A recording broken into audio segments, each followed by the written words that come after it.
I'll be buried in my grave before I become a slave, yeah.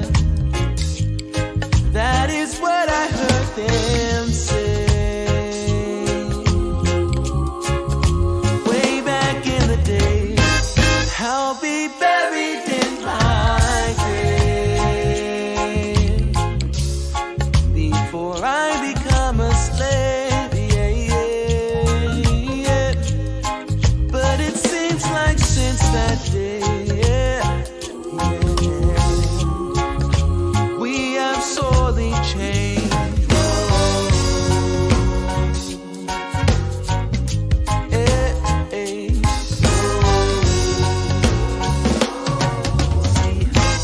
I'll be buried in my grave before I become a slave, yeah, yeah. That is what I heard them say, yeah. Way back in the day. I'll be buried in my grave, yeah, before I become a slave, yeah, yeah, yeah. But it seems like since that day, yeah, we have sorely changed. Whoa. Hey, hey. Whoa, oh, oh, oh, oh, oh, oh. Whoa, oh, oh, oh, oh, oh, oh. And now, live from beautiful Myrtle Beach, South Carolina, you're watching My Fellow Americans with your host, Spike Cohen.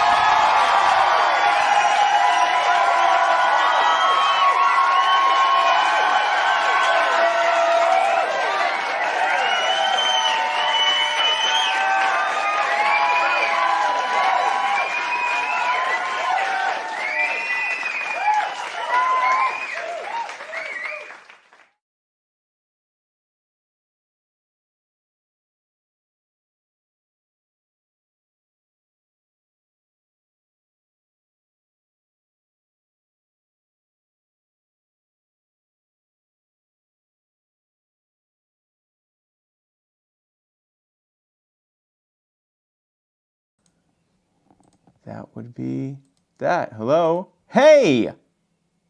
Hi there. Now you can hear me, but I think this is going to continue being a problem moving forward, but we're going to find out. Thank you for joining me on this Wednesday evening to talk about something that's really incredible that has been happening this month with some incredible people that have been doing some amazing things in Tennessee. We're going to be having a great time tonight, especially once I figure out what kind of audio issues we're having. This is a Muddy Waters Media production. Check us out on Facebook, YouTube, Instagram, Anchor, Twitter, Periscope, everywhere. Check us out on all social media platforms, on all podcasting platforms, and everywhere else that you can possibly find us. Be sure to go to anchor.fm/muddiedwaters to leave us messages and questions that we can answer every Tuesday night on the Muddy Waters of Freedom, and also to join us and to watch every episode on Muddied Waters Media. You can also always go and hit the bell when you are on YouTube. Hit the bell, because we want your phone to explode every time we have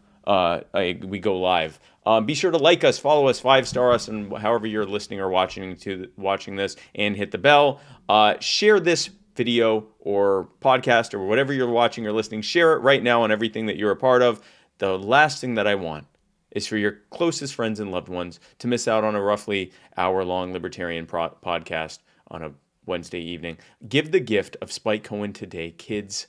Love it. This episode, of course, is brought to you by the Libertarian Party Waffle House Caucus, the fastest growing waffle-related caucus in this or any other political party anywhere on the planet, because no one else would do this. Go to the Facebook group, Libertarian Party Waffle House Caucus, to become a member today.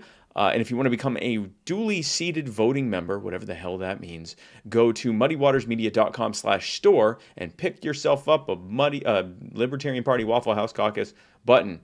then you can vote. We don't have votes, but you can vote, I guess, whatever. The Gravy King.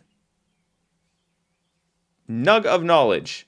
Nug of Knowledge is a smokable CBD supplier, not your everyday supplier, because a portion of the profits go to help end the war on drugs. They also have a compassionate use program that donates medicinal hemp products to veterans and people with disabilities who cannot afford them. Many people who use it say that it helps them with joint pain, stress relief, or a much-needed pick-me-up. And if you go to nugofknowledge.com and use checkout code SPIKE, for 10% off right now, you can do exactly that I just said. Joe Solosky, who's running for Pennsylvania governor for the Libertarian Party. Joe Solosky is the key to Pennsylvania's success, and if you want to help him in his run, go to Joe Solosky, that's JoeSoloski.com, to see how you can help him take back Pennsylvania for the people, the Pennsylvanians. I think that's what they're called. Mud water, the most appropriately named product that we will ever sell on any muddied water thing, because it's literally mud water. Can't see what that says. There we go.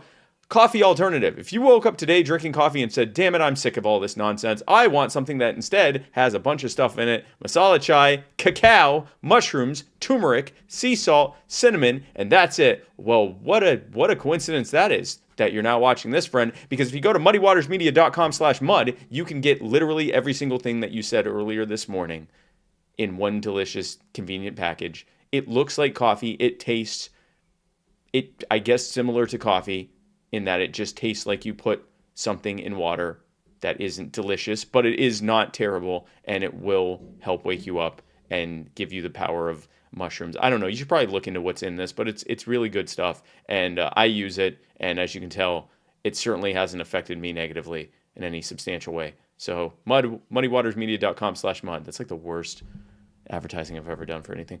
Jack Casey, the author of The Royal Green and Silver Throne, 2 books about rings, butterflies, and knives. They have a new book coming out this summer, Crowned by Gold, which if 1,000 Muddied Waters peoples buy these books and buy these 2 books here by going to I think it's Jack, I should probably look that up. theroyalgreen.com. Then he will change the name of his book to Crowned by Mud. That is the power that you have as a consumer, as part of Muddy Waters Media family. Be sure to get these books. I'm sure, look at the book title, the covers. I know you shouldn't judge a book by its cover, but I haven't read these, so I'm going to do that. And I'm judging that they're not terrible. So, theroyalgreen.com. And personal injury attorney Chris Reynolds, attorney at law. If it turns out that the book is terrible and you want to sue me, go to chrisreynoldslaw.com and you can do exactly that. You can sue me. You will lose because I'm Jewish. But you will lose. But if you want to sue someone else that you can actually beat, go to chrisreynoldslaw.com and you can do that today. He is a great attorney. He won't sue me. He knows he'd lose. But he is definitely going to help you for anyone else. Please don't try to sue me. That's ridiculous. The intro and outro music to this and every episode of My Fellow Americans comes from the amazing and talented Mr. Joe Davi. That's Jodavi. Check him out on Facebook and on his SoundCloud. Go to his Bandcamp. Go to jodavimusic.bandcamp.com. Buy his entire discography. It's like $25. It's great music, some of the best music you'll ever hear. Be sure to do that today. I'd like to thank Le Bleu for this empty bottle of water. I don't have any water.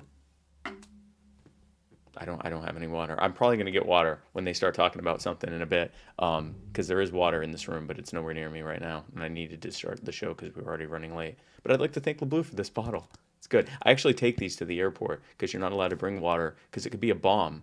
So instead they have you leave it in a trash can right next to them with all the other potential bombs. And so I bring this and I can fill it up with water. I don't know why I'm still talking about this. Thank you, Le Bleu.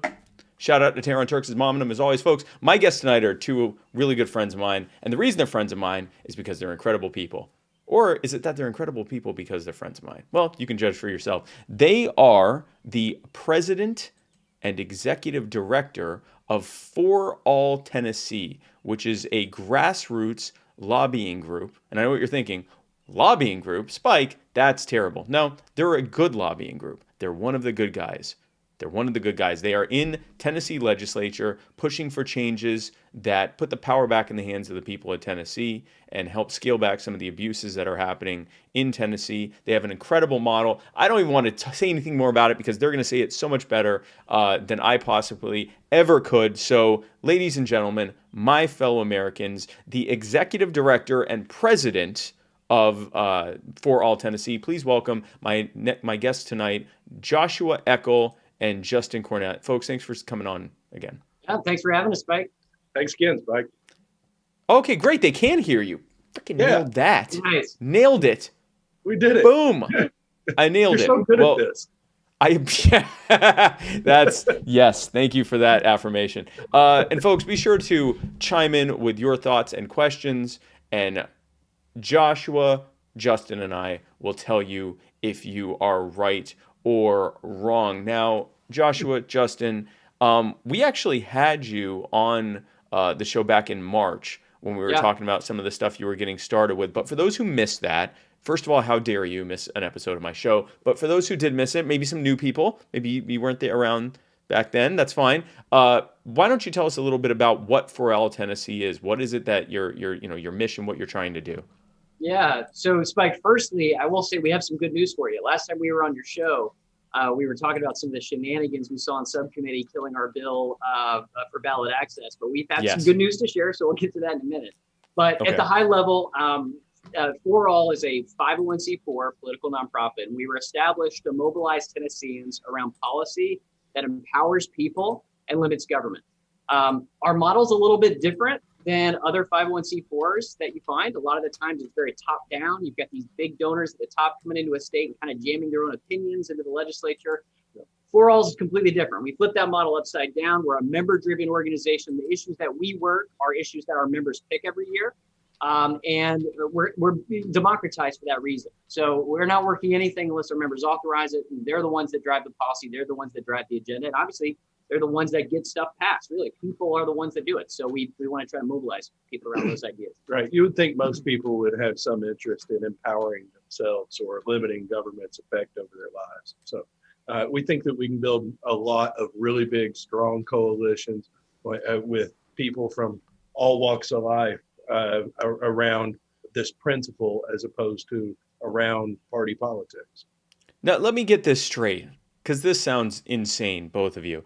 Are you telling me that you trust the people of Tennessee to decide what their priorities should be in lobbying to their elected officials?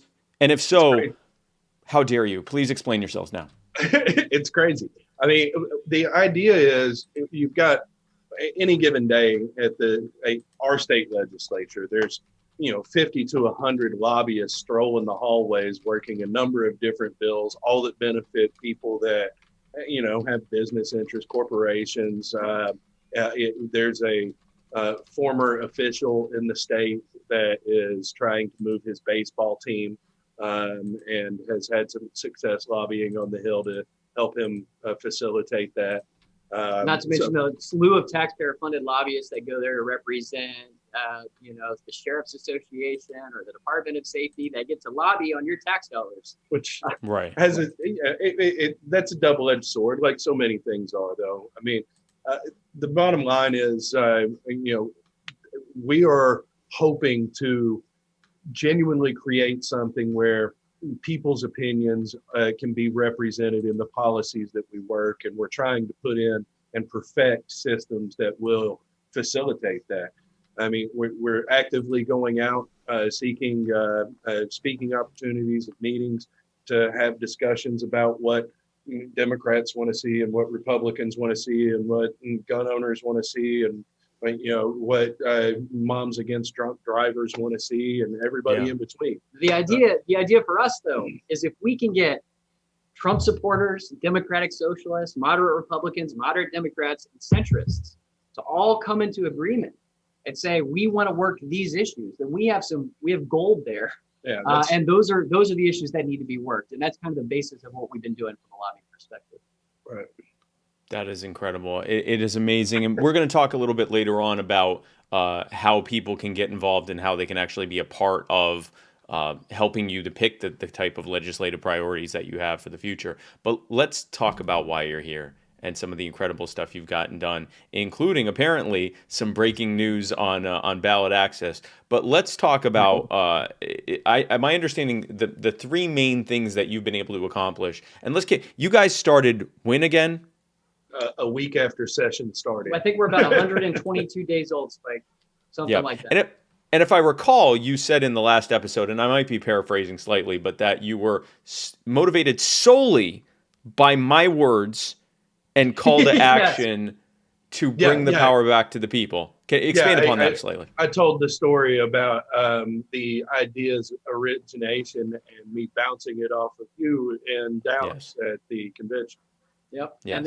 And I think that was the end of last year. And after he spoke to you, it was about 2 or 3 months of prep work. And we launched second week of January, 122 days later. I mean, Spike, at the beginning of the year, we set a goal for ourselves that we wanted to have one legislative win. And for us, a legislative win was a bill that made it to the House floor, another bill that passed. Little did we know we were going to have 3 solid bills that protect liberty, protect Tennesseans' rights, get through the legislature this year, all 3 of which with really massive bipartisan support. So we really appreciate the idea, Spike. Otherwise you would have been wondering what to do this year, and I got to reinvent myself. It would have been a whole mess. If nothing else, I gave you guys something to do for the year. This was in the first session that you've been involved that you were able to get this done. I mean, let's talk about it. Tell us about these things that you've been able to help get taken care of, some with broad and even unanimous passage in the Tennessee legislature. Go for it. So we had 3 different things that not only made it to floor votes, passed in a big way. We had a bill that originally the bill prevented any state executive office holder from labeling businesses as essential or non-essential. The governor wasn't incredibly pleased with that, so it was amended so that the governor no longer, he was able to continue doing what he wanted to do, whereas cities and counties were not. And the bill was able to get on through 72-19 in the House and 27-3 in the Senate. We'll crown the governor next year, right? Well, I mean, we got to build the coalition, maybe when he's on his way out. And that bill would basically say, county and cities executives cannot make a business essential or non-essential. They can't deem it that way. Because in our opinion, we saw the shutdowns as basically the biggest wealth transfer from small businesses to multinational corporations in the history of this country. In the history of the U.S., I mean, actually, in human history, It'll be 10 years down the road, we'll get really good studies on what exactly happened here. But I mean, it's a catastrophe. Just in the last year, 1,200 small businesses in Tennessee were completely shut down. And that information is 6 or 8 months old. Yeah.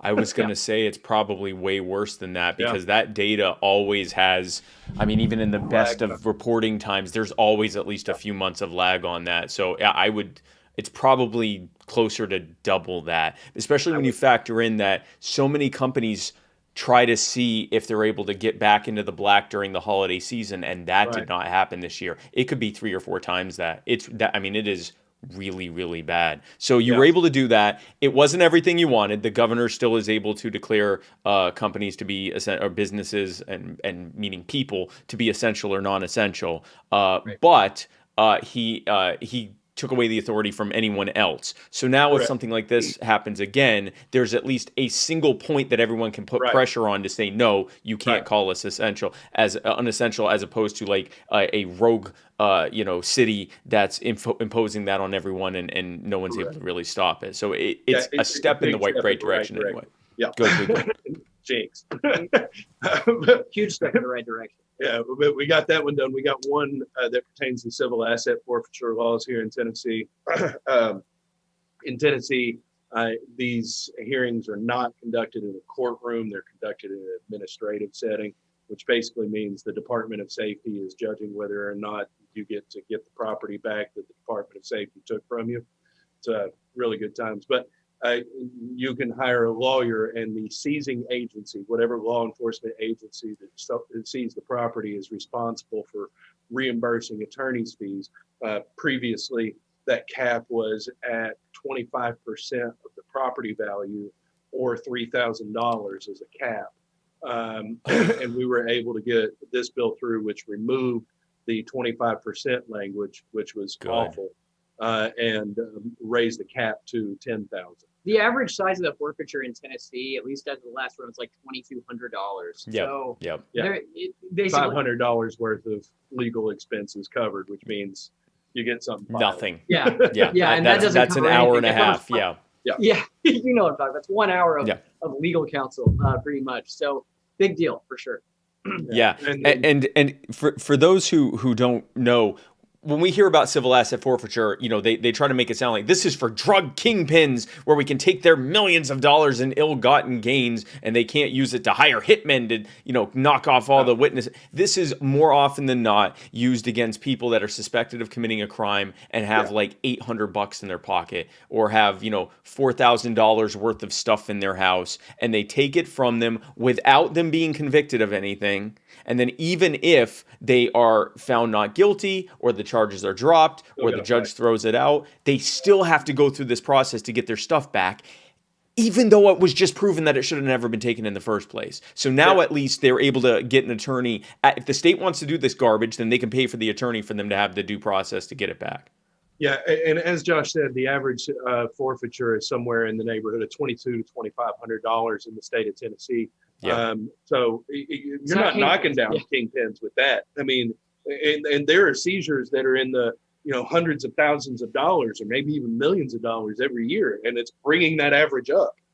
So yeah, we're not knocking down kingpins with it. And if I could add one more thing too, Justin, there's a perverse incentive baked into the law the way it was written. Right. That it basically incentivized the Department of Safety to extend trials because you got it. So I don't know if you have anything to add to it. Well, I didn't mean to interrupt. I really did. But the law as it was had a negative incentive for law enforcement. If you can just stall, all of a sudden they can't afford to defend themselves. Whereas the new law changes the incentive completely. And now the question is, does an officer pull in somebody with a $2,500 car that they're going to impound when there's a risk that they pay out $10,000 in attorney's fees? Exactly. So this might end up really raising that average, and maybe we actually do knock down some kingpins, but we reduce the overall number of seizures. Yeah, no, that's exactly it. This makes the state, via its enforcers, say, is this worth it?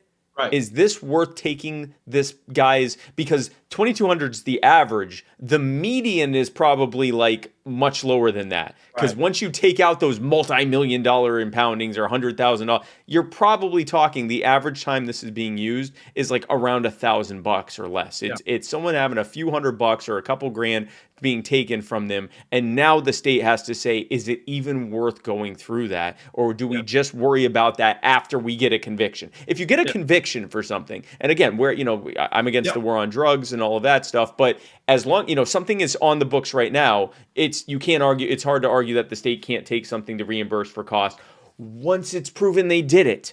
But this was absurd, and even though this doesn't end civil asset forfeiture, it certainly ends, or at least greatly disincentivizes, the abusive, predatory civil asset forfeiture that so often then forces people to plead guilty because they can't afford an attorney. They're getting railroaded. These trumped up charges are being dropped on them, and they're being told, and because of cash bail, they can't get out. You know, if they have been over criminalized, a lot of bail bondsmen don't want to touch it. So now they're stuck in jail until they just plead guilty to it. So this at least helps fray that and make it a lot more prohibitively expensive to go after people and predate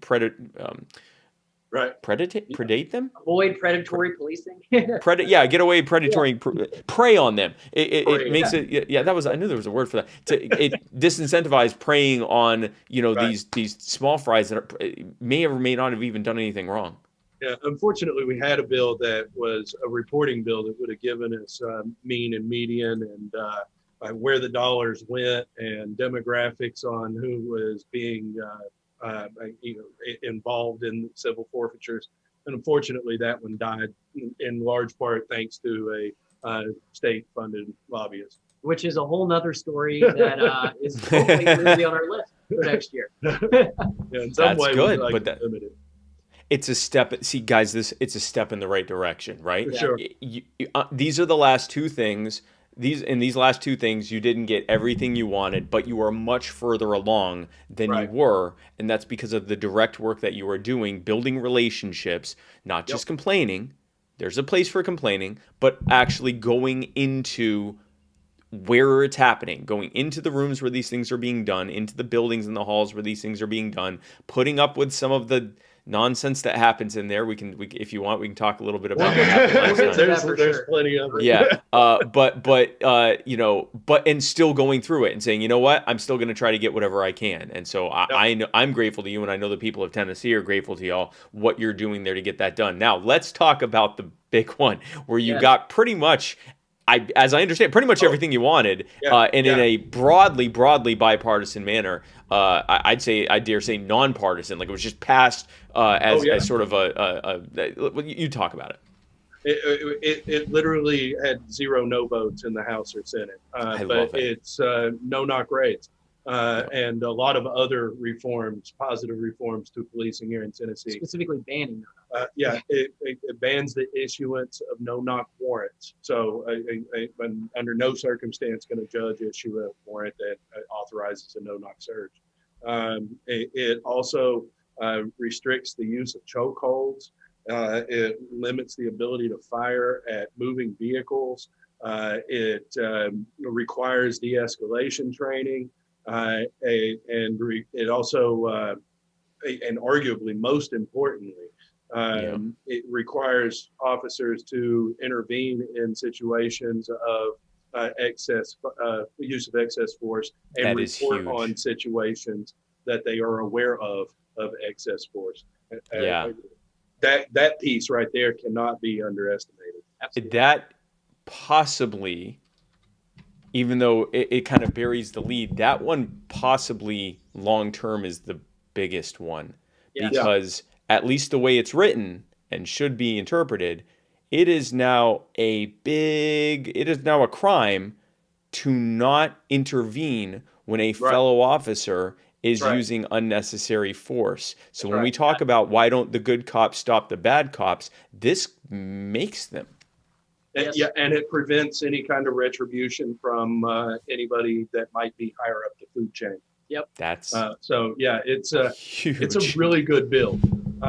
It's one of the strongest bills in the country. There are 5 other states that have a ban on no knocks: Maryland, Virginia, Florida, Washington, Tennessee. 5 states total. Sorry.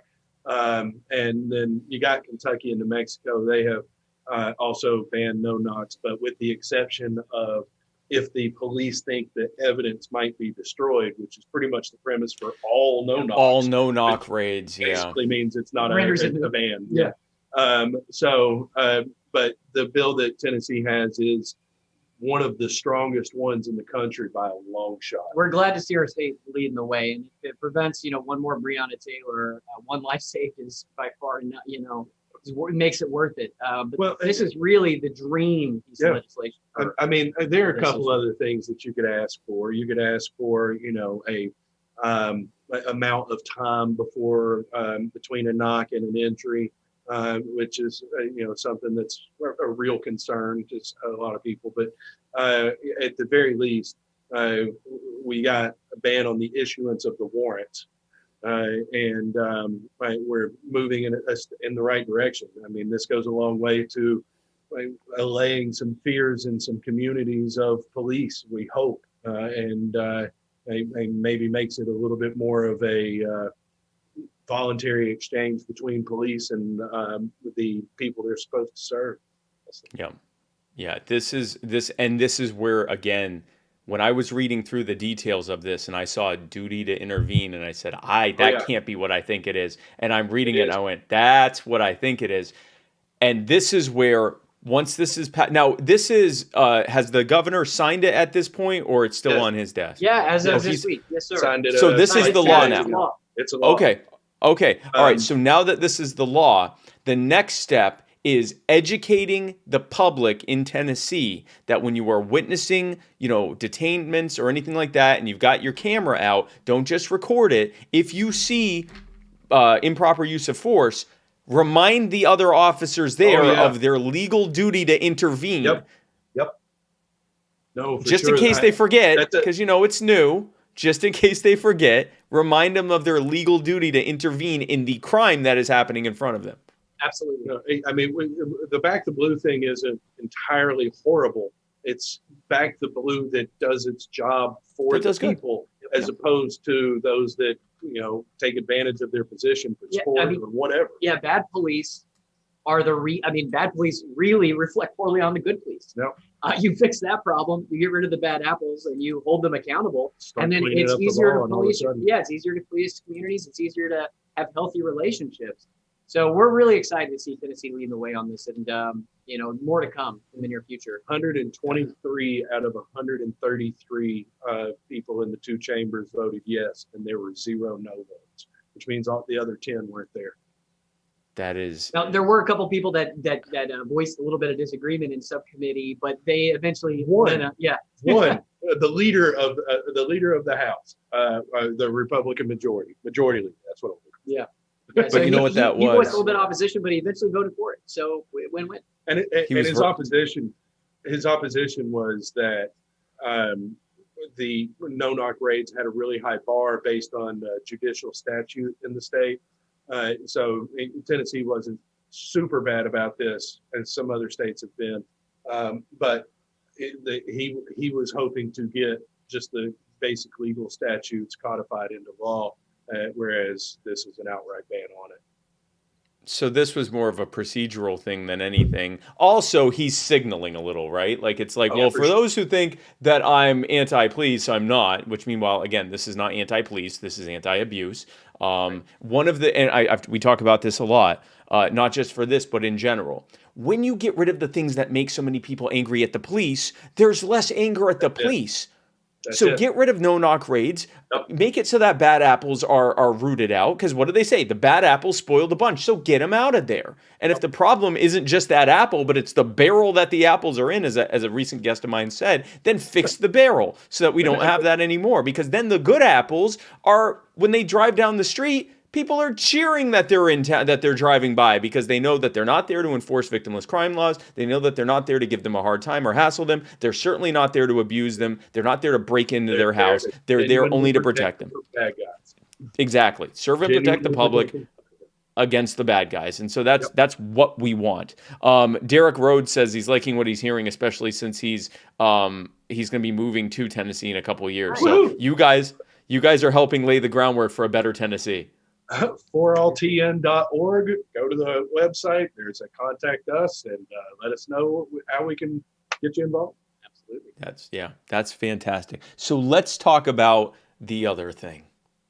Yeah. But the last time that you guys were on the show, and I don't even know what you're about to tell me, because this is not this is nothing that's on that I knew about.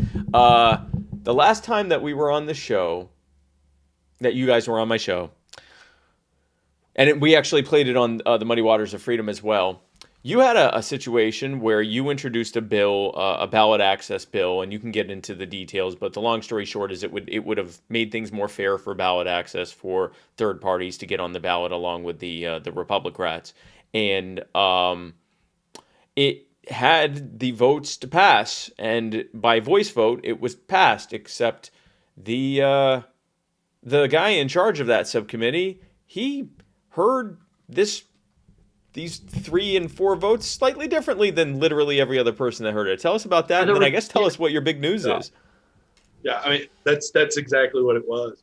The bill that we, just for your audience's sake, the bill that we promoted, and in Tennessee, if you want to run as a third party candidate, Libertarian Green, Kanye West birthday party, you've got to collect 56,082 signatures to get on the ballot. The Republicans, Democrats, and Independents is 25 signatures. So we wanted to take that down to something a lot more in line with the national average, which was about 11,000 signatures. 12 range. Yeah. So that bill, as you said, exactly as you said, went through subcommittee, and we had the majority vote going into it. We had the votes in it passed by voice vote, yet the chairman gavelled it for the nays. But this is one of the lessons learned that we had from session. And this wasn't the only time that this happened. No, this happened. This same thing happened 3 or 4 times, including to the person that did it to us. Yeah, the person that did it to us, and his situation was actually quite a bit worse. He walked in, procedurally, he's walking in to roll a bill, to put it off for a couple of weeks, right? And instead of taking a vote on that, the chairman allowed some testimony, and then there was somebody that called the question, and the next thing you know, he doesn't get to say anything else except for, I want to roll the bill, and they're voting on his bill, and they kill it. Yeah. And it was a similar situation where the voice vote sure sounded like it was a yes vote, but it was definitely called for the no's. But that was a lesson that we learned this session. And next year, we're going to be bringing a bill to our members. Obviously, they have to authorize us to work this, but we're going to be bringing a bill to our members that basically requires a roll call vote in subcommittee and committee session. So it should mitigate that problem. In my mind, it makes sense for people to go on the record when they vote. It keeps, obviously, we have a problem, right? The only question is can we get somebody to run it? And that's going to be the tough part. Who wants to go? Sponsor. Yeah, who wants to go be the bad guy and basically ask everyone to go on the record? That's going to be a tough one. Whoever takes that bill, pay attention, because they won't last. They care about the process more than they care about their seat, because they're going to catch some heat for it. And there's a good chance they're not even running for re-election. This is their their bridge burn before they drive away. Bye, everyone, and kind of push this through, because the thing is, this can be easily a again, nonpartisan issue. That why should we not be finding out exactly how every single one of the representatives and senators voted or didn't vote, because many of them often don't vote, how they voted on a thing? Because you can say stuff all day long, but if it was passed by voice vote or failed by voice vote, then it's it doesn't matter. You can lie. You can literally lie. It's not on the record. And that's why it exists that way, and that's why it's protected, is because it gives leadership that extra degree of wiggle room. Like if they want to kill something or kind of shoot something down, it just gives them more flexibility and more power to control it. Yes, to subvert the will of the committee or the constituents that are represented on the committee. And so that's a problem that needs to be fixed. I mean, there are state legislatures across the country that require a roll call vote. Why? It's not an abnormal thing. All we got to do is put the lights on the desk. With the technology now, there is zero reason not to have this. You could literally just have them press a thing. We do it at our conventions where it's literally, people writing on a sheet of paper and collecting it. We sit there and talk to each other, but not too loudly, because we don't want to distract the people that are counting. Some people talk loudly, but we're just sitting there waiting for however many minutes it takes, voting on all this stuff. There is no reason they can't just have, boop, and you see how they voted or didn't vote. Yes, no, abstain. That is easy and unnecessary. But and you know what else too, Spike? It's more efficient. It's faster. It's easier. Yes. Yeah. There's no real case for it. The only case for it is I want to keep more power and I want to have the ability to call a vote the way I want. The only case is, I want it for reasons that are not about getting the vote correct. And that's why, at the very minimum, Spike, this is what we've enjoyed this element of it, or we've been happy. When you put a bill like that, it really forces people to go on the record. When you bring it up in subcommittee, there's conversations that happen. You can watch the recorded voice vote. The funny thing, and this is kind of a pivot, but real quick, all year we've been in pandemic mode. People wearing masks, right? In the past, you used to be able to watch the committee hearing video and see people voice yes or no. And now they're masked. So it gives them even more latitude. And if they keep this whole mask stuff going on in the legislature, it's going to continue to be a problem. So it's got to be fixed. I didn't even think about that. Yeah, no. Yeah. Now you're just hearing. That's how you get Republicans to wear a mask right there, Spike. No, one of the best ones he's ever done because he's not. Yeah, good. no, that's good. That's good. You can say, "Hey, how'd you guys like to not have to worry about wearing the mask anymore?" Now you can just press this thing. No, that's a big deal. So you just got to find someone that's ready to jump on that landmine. Yeah, And we gotta research the legal on it too, because I mean the Senate does this already, but I'm sure it's Senate rules versus House rules. so the Senate already has where Yeah. it's by some kind of like. But there's only 33 in the Senate. There's 99 in the House, so the committees are a lot bigger and all that stuff. I mean, that's It's the gonna logic take behind it. on technology we haven't even heard of yet to go from I know. 33 to 99. No, it's yes. I mean, it's different, but there's no reason not to have it. There is literally, it is. And It every reason to have astounded.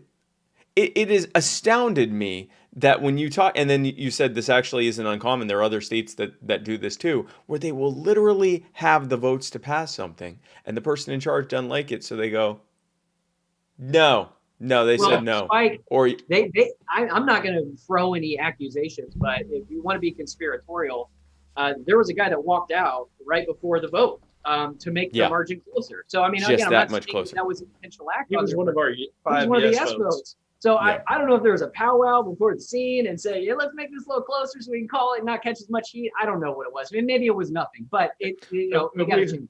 I ended up having a conversation with the chairman that gavelled it incorrectly or presumably incorrectly, and let him know that we had conversations with our yes votes, and they all said they voted yes. We've got emails from them through constituents that all say that they voted yes, and asked him if he would reconsider it, and he's like, it's not what I heard, and none of the members of the committee brought it up to him. Meaning no one was willing to stick their neck out for us on this bill and jeopardize upsetting the chair and putting any legislation that they might have in jeopardy. So there's not a whole lot you can do. There's not a whole lot of recourse there, Except for bring the bill back next year, and assuming our members authorize us to do so, we will. Right. And I don't know, Spike, if you mind, if I pivot to another point that's kind of related to this one, if we're talking about lessons learned this year, which we learned a lot, etiquette and not pissing off leadership is way more deep rooted and important than you would think. So I don't know if you want to tell the story of Representative Griffey and what happened to him, because I think it really shows. Yeah, I think that's very much worth talking about. It goes right along with everything else we're talking about. I've had a number of conversations with legislators on this etiquette type topic, and none of them are really willing to challenge chairs in any given situation. And there was one particular guy who had a bill that he ran on. He was trying to, he campaigned in his district on trying to get this bill through. And he found himself in a similar situation where it sounded like a yes vote, but it was a no. It got gavelled for the no's. Well, he complained. Apparently, there was a complaint then, and there was a conversation from leadership about how when a bill dies, the bill is dead. Let's move on. Right. This guy got onto the House floor and motioned to bring his bill back. And when he did that, the Speaker of the House immediately, I mean, it's so fast, it genuinely makes your head spin. Words weren't even all the way out of the dude's mouth. And he picked up the gavel, he slammed it down, fails, no motion, no second. And the next day, that guy's key card to the building didn't work. He was taken off of every committee that he was on. And it stayed that way for, I don't know, a week or two, probably. He was on punishment for this. To send the message, And that is a process problem, because what that does is what that basically says to me is that leadership sees going along to get along more important than representing the people that put you in that seat. So you will actually get punished for trying to represent your constituency by the leadership in the Tennessee General Assembly. That is not most of them, let's be real. Right. And maybe legislatures across the country. We're only talking about Tennessee here. But that's a real problem. I mean, and if that continues to get worse and worse, leadership continues to consolidate more power, people are less represented. it's not a system that needs to continue. And I think a good step is, we're looking at reforms to try to fix that. The voice vote thing or the roll call vote thing was one of those things, but we're keeping a close eye on it because it's not getting better, it's getting worse. Well, even even the subcommittee leader who did the thing to you, he had it happen to him. Exactly right. And that's why they're not willing to. Yeah, there's always a bigger dog up the chain, right? He did nothing about it, I assume. He just, then I guess that's not happening. And he turned around and did it to you. So this is a culture of this, right? He doesn't want to get primary. He said that he didn't do it. He brought that up when I was talking to him. It's like, it happened to me the day before. I did it. I wouldn't do it like that because I didn't like it when it was done to me. He said he promised he wasn't trying to work against me. He swears that he called it the way that he genuinely thought he heard it. Seems like the other is true, but we'll leave it. We'll leave you guys to make that decision. You know what? Let's make it easier for him to not have to worry about how he heard it by just making it where you can see how everyone voted and it's recorded. Now it's one less thing on this poor man's docket that he has to deal with figuring out, how the 8 people voted by voice that are sitting right next to him. How they vote. We can just take that right off his plate. What a perfect opportunity. So some other lessons learned here. What are some of the other things that you learned in your very productive first session here? I just got one more, and if you don't mind, I'll touch on it. So we talked about this a little bit earlier. Taxpayer-funded lobbyists are a very, very big problem. And we saw it with, I think it was HB 409, which was Justin Lafferty's reporting bill for civil forfeiture. Justin and I, if you're curious, you can go to our website, 4LTN. We actually broke down the hearing to kind of show you the misrepresentation that was coming from the Sheriff's Association and the Department of Safety. But these people are lobbyists that typically work for state agencies like the Department of Safety.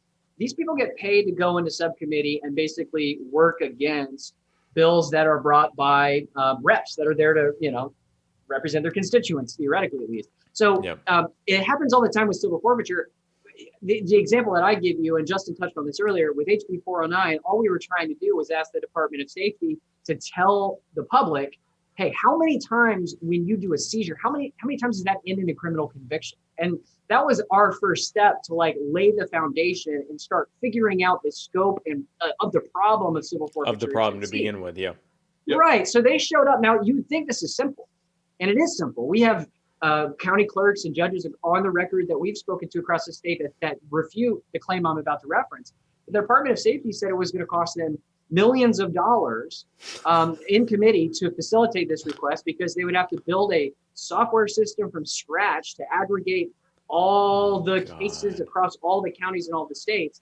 Again, we have very, very knowledgeable people on this that are on the record saying that's a complete sham. It's simply asking a question. When you do a seizure. Yeah. So that's the bigger problem is these people are getting paid by you, the taxpayer, to lie, often lie, spread misinformation, and work to empower the state. So you're basically paying the state to lobby itself. How screwed up is that? It's and the problem is so much deeper than that too. I mean the lies is simply a consequence. Their role is to have information that is relevant to an issue and give accurate representations of that information. Right. And when they do that, they provide a really good service because no legislator can know all the ins and outs of all these different departments, and they're legitimate questions. But we did our homework on this one, and we have a number of people, including the guy on the ground, the court clerk. We have court clerks that we have talked to on this, on how does the system work? What if you need to add new things to the system? How does that work? How complicated is that? Right. And it's the answer is it's not. And the idea that they needed $1 million or $2 was nonsensical and scared everybody off the boat. And this taxpayer-funded lobbyists, to be honest with you, Spike, are one of the biggest barriers to civil forfeiture reform in the state. They always come out. Law enforcement and Department of Safety individuals always come out to lobby against pretty much any reform opportunity. And they get paid by you to do it. And we think there's something wrong with that. And those relationships get developed through those conversations. So when it comes down to it, if there's a dispute in something, the state-funded lobbyist that they've talked to 1,000 times is going to be more trusted than my word. Yeah. In this case, it was really ironic because the Department of Safety was arguing that the fiscal note should be more in the $1 to $2 million range. It had a fiscal note on it at $34,000 or something like that, right? Yeah. Meaning that's how much additional funds it was going to cost the state. So you had a state fiscal review board arguing with the Department of Safety on how much this was going to cost. And this fiscal review board said $34,000. But the Department of Safety gets in there and says $1 million, $2 million. And the legislators are all like, they obviously know. What does fiscal review know? All they do is review every freaking bill that costs the state money. Yeah, how could the actual accountants who do nothing but do forensic accounting on what things will cost at the absolute granular level all the way up to the macro level, how could they possibly know better than a lobbying group who has a vested interest in not being held accountable? This is a problem with really taxpayer-funded lobbies, taxpayer-funded unions, which, I mean, thankfully you at least don't have that there, but the lobbies are essentially working as a union when it comes to this type of stuff, lack of accountability in from a legislative standpoint. Just the police department unions, the law enforcement unions and lobbies across the country, it all combined amount to the second largest lobbying concern in the United States, second only to the healthcare and pharmaceutical industry. If you then add all of the teachers unions and lobbies and all of, and I shouldn't even say teachers, the education complex unions and lobbies and all of these different things, they're easily the largest lobbying concern. The taxpayer, we want more taxpayer money and less, or at least no more accountability lobby that exists in Congress and in all of the state legislatures and citywide halls of power in the country are easily the largest concern. And because it is taxpayer-funded lobbyists working with taxpayer-funded politicians about taxpayer-funded initiatives, and the only disincentive built in is to not go with the flow and get kicked out and primaried and not be able to continue being there, meaning there's no real incentive for them to do that. It leads to this kind of closed loop gravy train that just gets worse and worse and worse. And that needs to be put to an end. Culture of dysfunction. It's a good old boy system. It's a lot of things, Spike, and it's all the things that George Washington prophesied about in his great work, George Washington's Farewell Address. Right. So do you have an idea for maybe a legislative fix to that, or is it really just a vigilism and I mean, you could go all out and try to ban taxpayer-funded lobbyists. I'll be honest with you, though. We are still wrapping up session. So as we go through this summer, we're engaging our research team and our legislative team to try to come up with a legislative solution to address that problem, and we present it to our members. I haven't seen model legislation on this, but to be honest with you, Spike, we started seeing the scope in this problem about 60 days ago, and so we're still collecting data to figure out the best way to address it. I think one thing that they are apparently able to do that no one else is able to do is they can simply request to be heard on a piece of legislation. And I think if that was not the case, and everybody, just like everybody else, they had to be asked to come and testify on a bill, I think that would be a small change that actually made a pretty big difference. Yeah. Right, actually have them on the record for it instead of just in the back halls doing stuff. Right. Well, that's good. So here, you guys are just getting started with what you've been able to accomplish, and you're already looking forward to what the next legislative session is. But like you said, that's not entirely up to you. It's up to the people that are becoming a part of For All Tennessee. Tell us about this. How can people get involved and actually help you pick legislation to decide? What does that process look like, and how can people get involved in it? Yeah, so it's kind of a multi-phase process. So between now and the end of the year, we're surveying our members, and we have a list that we're putting together of issues that are within that scope, and we are polling our members constantly and saying, hey, what issues do you care about? What reform issues do you want to hear? That information goes into basically a master list of a variety of different reform opportunities. And then at the end of the year, when we get to Q3, Q4, we basically put it to a vote. So if you paid the $60 a year minimum to be a member and you're included in that distribution list, you're going to get a ballot. that is basically a ranked choice ballot that says, out of these issues, what do you care about? And the issues that make it to the top of the list are the issues that we're going to work. The one other thing that we do, and when you look For at the our, most part. yeah, exactly. And There's got to be some caveats. There is because we have to be mindful of how many bills we take on. Yeah. Right, how many right. bills we can kind of combine together to where we're not working. We're working three things at once, and it makes it a little bit easier. So we got to we're not make it gonna jive with the stress load that we can handle. That's right. And we also have an advisory committee. And the advisory committee that we have is made up of elected legislators, PhD professors, lawyers, and former lawmakers. And it's evenly split between Republicans, Democrats, and centrists. So there's a balance there in the sense that the advisory committee basically has to sign off on things just like the membership does. So the advisory committee basically is the check step to ensure that we stay true to our mission, we listen to our members, and it's also a bipartisan, and it's about bipartisan action because these people are it's actually multi-partisan. Exactly. It's tripartisan. Well, it's more than that because because we agree in the Constitution. We've got everything you can think of. Quad partisan? Is that a word? I don't know. Infinite party. I don't know. Yeah. We got it's them all. nonpartisan. We want them all. We want everybody represented. We want to show that we can get people of all kinds of different political ideologies in the same room and come out with a lot of really good ideas that we can get done in Tennessee that empower Tennesseans or limit the government when it comes to their restrictions over their lives. And if you look at our website, it's on the very front page of our website. We focus on principles and not personalities, policy and not personalities. So we are focused on trying to get rid of the absolute bombardment of out of control political personalities that seek to divide people, put you in boxes, make you scared of the other side. And we want to look at both sides and we want to say, what can we agree on?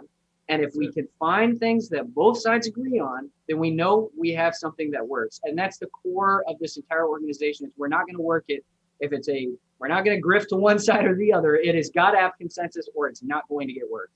And the stuff that bubbles up is really good legislation typically. Yep. So what are a couple examples of some potential bills? And again, I know you have to take it to the floor for your people to be because you don't just do voice vote in For All Tennessee. What are some examples of things that you think that you're going to present for potentially being some of the things you're going to do in the next session? There's so many things. I mean, I've got a wish list that's miles long, but I mean, I can tell you what I'm hearing the most. I mean, we're hearing a lot about qualified immunity. Yeah. We're hearing a lot about medical marijuana, ranked choice voting, money bail, reforming that system, occupational licensing. I'm trying to think. I've got a list here of some of the stuff our members have given us. Those are the big ones. I've heard also about reforming the death penalty. We've heard about tax reform. Ending marriage licenses was a bill that was actually ran this year that we would like to see come back and put some work in on. We got in late and didn't realize it was there until it was too late. Yeah. It's 1,500 bills to go through. But there's a hit list a mile long, and you'll probably gather some of these are a little bit more partisan. Some of these are a little bit less partisan.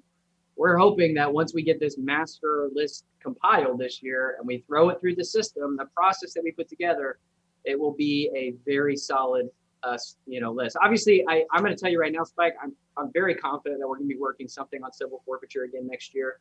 And I'm pretty confident that we're going to be working something on ballot access as well, just due to the nature of our membership. But that remains to be finalized. And if you want to get involved in that, for the people listening, foralltn.org/membership, you could pay $60. You get included in that distribution list, and we'll be pulling you through the summer. Yeah, name another organization that says, "What do you guys want us to do for you?" Yeah, and that's $60 a year. A year. Month? A year. $60 a year. Yeah. $5 so a month. for we need $5 a month, Yeah. for less than the price of like a cup of coffee a week, Yeah. you can be a part of, and a they don't have small to. McDonald's coffee. Yeah, I was going to say it's not even a lavish coffee. And now people do not have to be residents of Tennessee, or they do. Correct. Nope, they They do do not have not. to be residents of Tennessee to vote. No, we don't. We're hoping that we can expand this to other states. So we appreciate anything that we can get from Now- people who want to see this organization succeed and come to them. I do have followers outside of the United States. They do have to be American citizens. Check with legal on that. I need to check I with don't- legal on that one. I'm not 100% certain that they do. I'm guessing that they do. Most anything Yeah. that has to do with legislation or lobbying or political parties or anything like that, almost I'm not sure I know of an example of one where it isn't. So Ours aren't tax deductible or able to be hidden either, though. So Yeah, but as a they're all political Oh, okay. organization, yeah. Okay. If you are out of this country and you want to donate money, shoot us an email at info@4alltn.org. I'll get with my legal counsel and I'll have an answer Yeah. on the website. And we'll see Before you we'll get see if we're able to. Yeah. But for all Americans, certainly anyone who wants to be a part of this, for like $1 something a week, you can be involved in the process of setting Tennessee free at the grassroots, right there in the halls of power, in a process that you're staying accountable to your own ideas. It's not just about telling the legislature what they need to do, but also being in total control of your lobbying group. It's about creating the model for what you want to see in your group, and then exporting that out to what you think that the people need to have in their elected officials in the It's legislature. basically the anti-party is what it is. Yeah. It is Yeah. a way to have political momentum and avoid the BS that you get in the partisan system. And if we can grow this, our target goal is 2,000 members this year. We'll be ready to spread this to other states. We already have about 2 or 3 states in the wings ready to go as soon as we give them the green light. And we want to make this a national organization that focuses on healing the wounds of partisanship. And we really need your help. So very well phrased.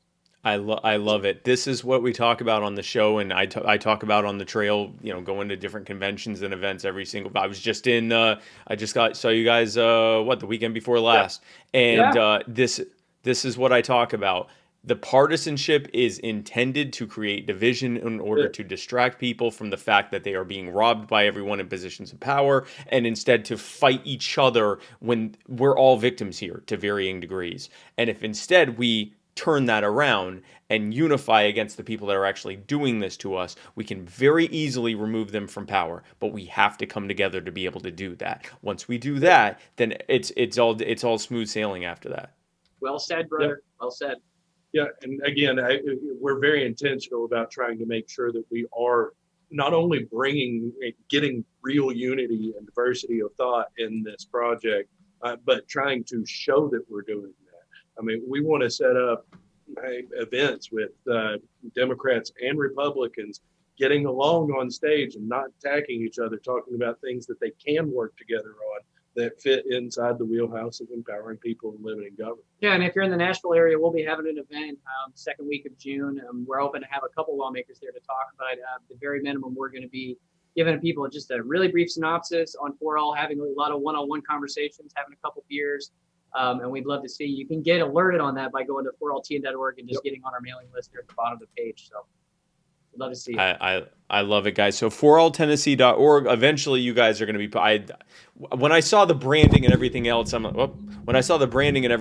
like, you guys are already. You're working grassroots. You guys are already positioning yourself for making this a statewide and eventually national, or multi-state and eventually national thing. And I love it because this model is going, like you said, anti-party. This model eliminates the whole purpose of what the political parties were supposed to represent, where, well, this will give the people a chance to come together and voice their concern. No, it doesn't. It gives people it just centralizes things even more before they even get to government. This does the opposite of that. It puts the power back in the hands of the people, which is all we preach on this show and everything else we're doing.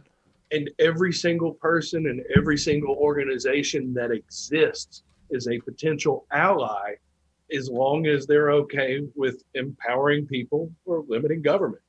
Everybody, it doesn't matter who. We'll work with anyone to do good, no one to do harm. That's the rule. So we're not. You want to talk about a big tent? It's one principle, and everybody can find something. I love it. I love it, guys. For All Tennessee. If you want to stick around, I'm going to just go through a couple of these comments here before I give you guys the final word here. I have been asked to make you say something that I had to say on the last episode, which I'm definitely not going to make them say that. Ginny Moore. Two things from Ginny Moore. Ginny Moore says that Texas is listening and learning, but she also asks, and we talked about this earlier on, so she may not have heard it. Does Tennessee require filing fees for ballot access or signature, or just the signatures? Just the signatures. Okay. I got a question from what's that? I said a lot of signatures, but yeah, just the signature. Texas Yeah, like is just still- the filing fee is all the money you're spending having to get those signatures. Exactly. Right. Liberty Shamrocker asked me, Spike, any news on Ohio's QI bill? Actually, no, and I need to reach out to them and see where we stand on that. They were supposed to. We've already reached the point where the Attorney General has to either say one way or another that the QI, the Qualified Immunity Bill that was presented to be added to the legislature, to the ballot in Ohio for the voters to vote directly on, whether the wording in the description was fair and balanced, and represented the actual wording correctly. My understanding was that if the attorney general did not rule one way or another, it automatically did get registered. But I will follow up and find out. And someone says, I made it. Hal Boston lets you know that he made it. Hey, what's up, Hal? He's a friend here in Tennessee. Let's see. Jack Casey saying if you need to sue someone, get in touch with Chris Reynolds. He'll help you sue. And Denise Housley Cox says, my heroes, great work, guys. Thanks. I don't see any questions here. I just see a bunch of people saying how fantastic you are, and I certainly agree. I think that is a good. I mean, that's good, but we much prefer questions. Brent says he loves your tie, Joshua. And okay, well, Looks like great. we so did not literally go before. everything that I'm seeing here is just people saying how fantastic you are. So clearly, you guys have won over the followers. Before I let you go, I want to give both of you guys a chance to say anything you feel like we didn't get a chance to say. Tell us about anything upcoming. I think we covered most everything, but I want to give you the chance. Joshua Eakle and Justin Cornett, the floor is yours. I got one thing, and I'd be a jerk if I didn't mention it here. One of the things that we are hoping to start next year is something that we've tentatively dubbed the Repeal Project. This being a libertarian audience in general, should appreciate the idea of repealing bills. So the idea would be to have 10, 15, 20, whatever are the worst, most egregious things that are in code, like can't take a fish off another person's hook or some stupid old laws like this, and just start getting them going. And every year keep repealing more and more things, condition everybody to kind of accept that and think, hey, this is an avenue that we can use for a lot of different things, and then we can start attacking things that really matter. And and just to recap on mine, if your audience is interested in sharing a law that they want to see repealed, or if they're interested in having a vote, as I said earlier, foralltn.org, go to the bottom of the page, sign up there with the Get Involved section. And then if you want to become a member, you should see a foralltn.org/membership. We'd love to have you. And then you can always reach out to us. I'm at Josh Eakle on Twitter. I think he's Justin C on Twitter. I don't even know. You'll find Jay Cornett. Links are on the website. He is Jay Cornett with 2 T's, 1225 There you go. on Twitter. And I know this because I just had to tag him, and boy, was that difficult. But it's, if you go to the For All Tennessee page, and I think in the About section, it has all of it's got all listed. Social links. Yes, sir. Yeah, all the social links are there. So stay in touch with these guys. Joshua and Justin, thank you again so much for being on. Stick around. I want to talk with you during the outro. Folks, thank you so much for watching this amazing episode of My Fellow Americans. I love the rare times that we're actually able to talk about things happening in government that aren't uniformly terrible. So here was a great opportunity for that, and how some information on how you can help do more in the future. So join me tomorrow night. Join first on Thursday at 8, tomorrow at 8 p.m. Eastern. Join Matt Wright for his show, the Writer's Block. It's just his show. It's not our show. His show, The Writer's Block. And his guest, I don't know who the hell his guest is, but you're not going to believe who it is. It's the best guest that he could ever possibly have tomorrow. So be sure to tune into that. And then immediately after that ends at 10 p.m. Tomorrow night on Thursday, join me. I'm picking up my phone because it's on Club. Join me on Clubhouse if you are on Clubhouse. I'm going to be on there. I don't understand Clubhouse. I'm going to be on Clubhouse. Someone else is hosting it. They're doing what I'm going to be on Clubhouse. Join me on Clubhouse, whatever that even means. I'm at Spike Cohen on Clubhouse, whatever that even means. And just I'm on, you'll hear me on Clubhouse. Just join me on Clubhouse. That's all I can tell you. I don't know anything past that. If you go on to Clubhouse and follow me, then my understanding is you will be told when I start talking at 10 or not. I'm pretty sure that's how it works. Just join me on Clubhouse. I'm not selling this very well, but I don't understand Clubhouse. This would be like me talking about being on TikTok or something. Okay, so join me on Clubhouse, and I will see you there. Or actually, I won't see you there. You won't see me either. You'll hear me on Clubhouse. Join me on Clubhouse. I don't know why I'm still talking about this. Then on Friday, join me in Golden, Colorado. I'll be at the Libertarian Party of Colorado's 2021 convention and 50th anniversary extravaganza. That's what I'm calling it. Go to lpcolorado.org to sign up today if you live anywhere near Golden, Colorado, just outside of Denver. And we will be having a fantastic time there. I will be speaking. We'll be participating in workshops. There will be all sorts of other libertarian superstars there, including going to be part of a charitable event happening there in LP, Colorado. Tasha Cohen, my wife, she'll be there. So everyone seems to care more about that than me. So she'll be there, and I will be putting out information about how you can help with a charitable effort that we are putting together there. So more on that later. So bring money to give to this charity, or bring some non-perishable goods. More on that later. This weekend, Golden, Colorado, lpcolorado.org. Then join me right back here next week on Tuesday for the Muddy Waters of Freedom, where Matt Wright and I will parse through the week's events like the sweet little monkeys that we are. And then join me right here on Wednesday, same Spike place, same Spike time, for another fantastic episode of My Fellow Americans. Who's my guest going to be? I don't remember, but it's going to be amazing. So join me next week. Folks, thanks so much again for tuning in. I'm Spike Cohen, and you are the power. God bless, guys.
They say about an eye for an eye in a time when the blind lead the blind. Who am I to deny I would cry when a loved one dies? I recognize that body outside, bullet holes in the body that was alive. Now confined to a chalk outline. Find out how, but you never know. know why. It ain't even make it to the news at 9. It ain't even make it to the news at 9. That's my sister, mother, father, brother, son. That's one of mine. All these tears, I close my eyes, open up to only find I'm in line. There's a pointless murder happening all the time.